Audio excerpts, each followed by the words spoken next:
Assalamualaikum warahmatullahi wabarakatuh. Kenalkan, nama saya Tila Kirana Ramadan. Saya mahasiswa semester 4 dari Universitas Islam Negeri Raden Mas Said Surakarta. Saya dari Fakultas Syariah, Hukum Ekonomi Syariah, Prodi Hukum Ekonomi Syariah. Baik, untuk disclaimer, pembuatan video yang saya buat ini guna untuk tugas akhir yang diberikan oleh dosen pengemudi saya, yaitu Bapak Haq Muhammad Hamka Habibi SEMA. Tema yang kesempatan kali ini yang saya bahas adalah konsep ekonomi dalam perspektif. Baik, langsung saja kita pada pemaparannya langsung untuk mengefisiensi waktu yang saya gunakan. Baik, tema yang utama itu perkembangan ilmu ekonomi dalam perspektif makro dan mikro. Ilmu ekonomi adalah ilmu yang mempelajari tingkah laku manusia untuk mendapatkan dan mengelola sumber daya yang terbatas. Ilmu ini muncul karena manusia memiliki kebutuhan dan keinginan yang tidak terbatas, tetapi sumber daya yang tersedia untuk memenuhinya terbatas. Teori dasar dalam ilmu ekonomi dibedakan menjadi dua, yaitu teori ekonomi makro dan teori ekonomi mikro, yang membahas permasalahan ekonomi yang bersifat parsial atau bagian kecil, dan teori ekonomi makro. Dan teori ekonomi makro yaitu yang membahas permasalahan ekonomi bersifat global atau secara menyeluruh. Kemudian ekonomi makro merupakan kegiatan perekonomian yang mempelajari secara keseluruhan dalam arti cabang ilmu dari ilmu ekonomi.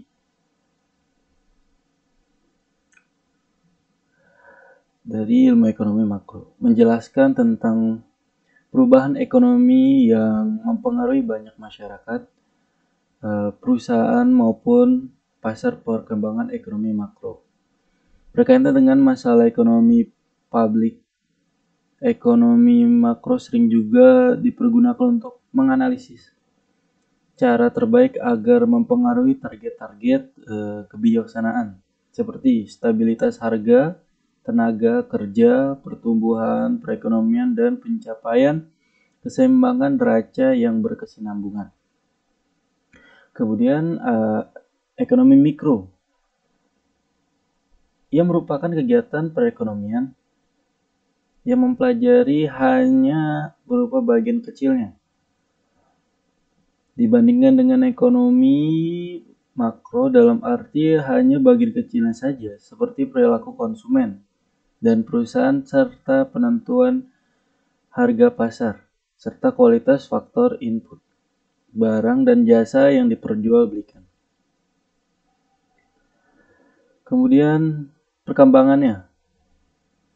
Sejarah ilmu ekonomi menurut John Adam Smith 5 Juni 1723 sampai 17 Juni 1790 adalah seorang filsuf yang berkebangsaan Skotlandia yang menjadi pelopor ilmu ekonomi modern.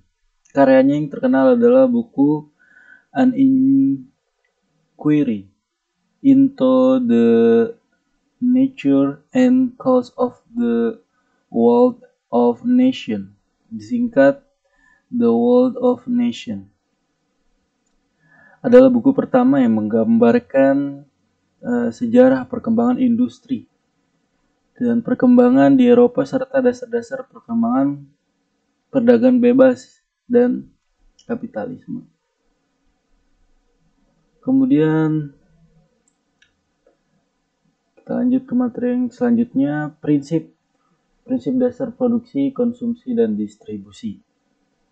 Prinsip utama dalam konsep distribusi menurut pandangan Islam adalah peningkatan dan pembagian bagi hasil kekayaan atau sirkulasi. Kekayaan dapat ditingkatkan sehingga kekayaan yang dapat melimpah dengan merata dan tidak hanya beredar di antara golongan tertentu. Karena di zaman sekarang orang yang mulai menganggap bahwa ajaran-ajaran Islam ini mengajarkan kita untuk tidak berkembang. Skeptis orang di zaman sekarang itu seperti Islam. Pokoknya hal-hal yang berbau agama itu justru membuat manusia menjadi bisa dikatakan sebagai tidak berkembang atau terus menurun perkembangan ilmu berpikirnya. Namun tanpa disadari bahwa padahal Islam itu menggunakan teori yang cukup sederhana, namun banyak sekali keadilan-keadilan yang membuat antara pelaku-pelaku ekonomi ini bersaing secara sehat. Apa itu Islam dalam jual beli ini ataupun tadi konsep dasar produksi konsumsi? Islam itu ada yang namanya prinsip bagi hasil. Gak ada tuh yang namanya kamu berapa yang akhirnya malah menimbulkan ketidakadilan atau ada yang pihak-pihak yang dirugikan. Kemudian mekanisme produksi dalam Islam adalah semua kegiatan baik produksi, konsumsi dan distribusi harus sesuai dengan prinsip-prinsip dasar, yaitu prinsip tauhid, prinsip keadilan, prinsip kebebasan dan prinsip pertanggungjawaban. Manusia dalam berproduksi, konsumsi dan distribusi harus sesuai dengan etika Islam yang menjadikan kemakmuran dan ketentraman dalam bermasyarakat. Etika berproduksi adalah peringatan Allah akan kekayaan alam, berproduksi dalam lingkaran yang halal. Ketika mengelola sumber daya alam harus dilandasi dengan ilmu syariah Islam sebagai khalifah di muka bumi ini. Kemudian ada ini kira saya runtutkan bahwa prinsip-prinsip distribusi dalam Islam yang dikemukakan oleh Muhammad An-Nazarqa sebagai berikut. Yang pertama ada pemenuhan kebutuhan bagi semua makhluk. Jadi tidak hanya manusia, bahkan hewan dan tumbuhan pun harus merasakan hasil dari itu. Ya, misalkan kita hanya terus menggali tambang, tapi kita tidak memperhatikan bagaimana kondisi alamnya tersebut. Kita tidak memikirkan bagaimana binatang-binatang yang harus mencari habitat barunya. Nah, Islam itu mengajarkan menurut Muhammad Anas bin Zarqa harus memperhatikan yang pertama tadi. Kemudian menimbulkan efek positif bagi pemberi dan penerima. Jadi balik lagi ya, saling menguntungkan antara pembeli, antara penjual, antara pemberi saham, antara yang punya saham, semuanya harus memiliki keadilan dan tidak satu pihak pun yang tidak boleh untuk dirugikan. Kemudian yang ketiga ada menciptakan kebaikan di antara orang yang kaya dan orang yang miskin. Jadi kita ketahui bersama pun bahwa dalam ajaran Islam disebutkan bahwa di dalam setiap harta orang kaya ada 2,5% bagian orang muslim. Jadi lagi-lagi Islam itu mengajarkan untuk berkeadilan, untuk menyayangi sesama, untuk selalu memperhatikan sesamanya. Tidak hanya untuk kelompok A, tidak hanya untuk kelompok B, tapi semuanya itu harus mendapatkan porsi yang adil. Kemudian yang keempat ada mengurangi kesenjangan pendapatan dan kekayaan. Terus pemanfaatan lebih baik terhadap sumber daya. Kemudian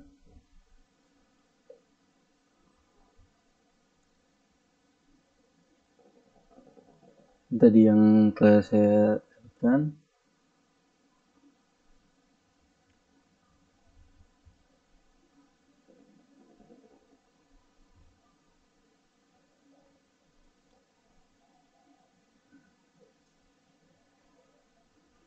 Kemudian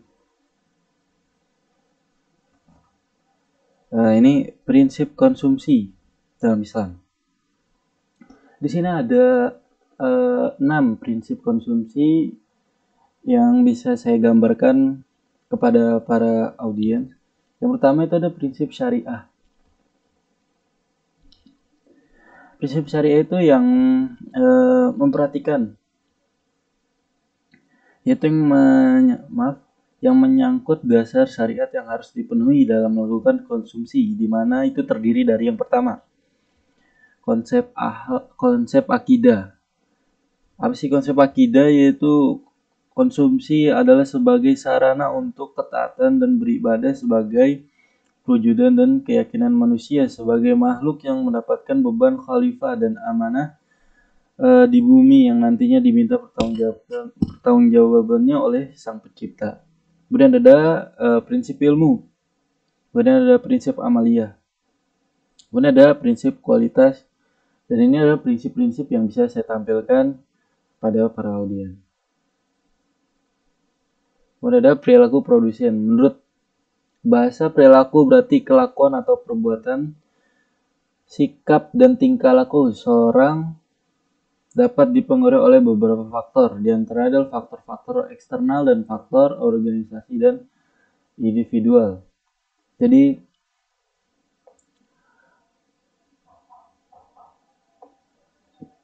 dan dasar perilaku produsen muslim itu ada 3 yang mendasarinya. Yang pertama, ada produsen tidak hanya reaktif tapi juga proaktif, kreatif, dan inovatif dalam pembuatan produk.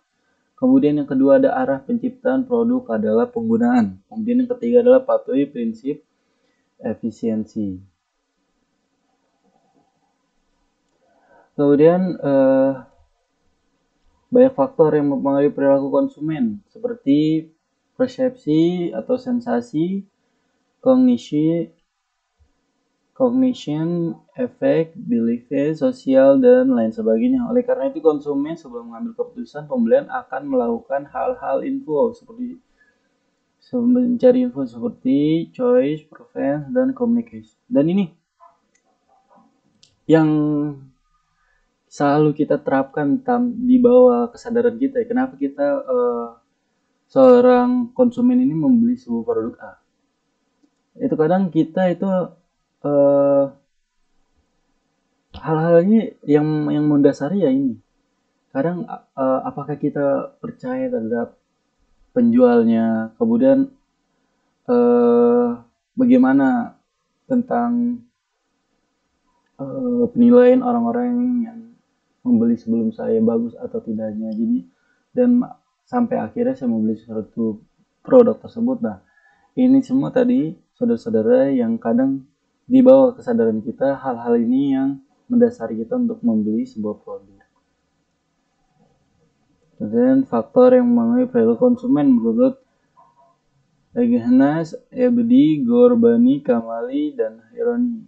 Ini ada 4. Yang pertama faktor budaya, kelas sosial, subbudaya, dan faktor sosial. Kemudian ada ini teori-teori yang dipakai pada teori konsumen. Yang pertama ada Pavlovian model.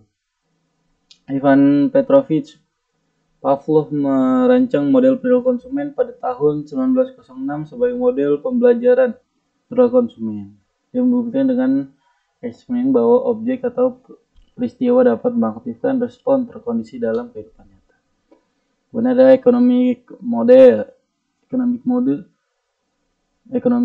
model pada teori perilaku konsumen telah dikembangkan oleh Alfred Marshall pada tahun 1890 berdasarkan konsep bahwa keputusan pembelian konsumen dipengaruhi oleh pemikiran bahwa untuk mendapatkan manfaat maksimal dengan meminimalkan biaya konsumsi.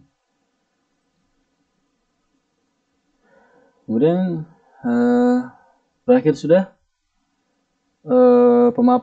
pemaparan yang telah saya lakukan. Kurang lebihnya saya mohon maaf. Bila taufiq wal hidayah. Assalamualaikum warahmatullahi wabarakatuh.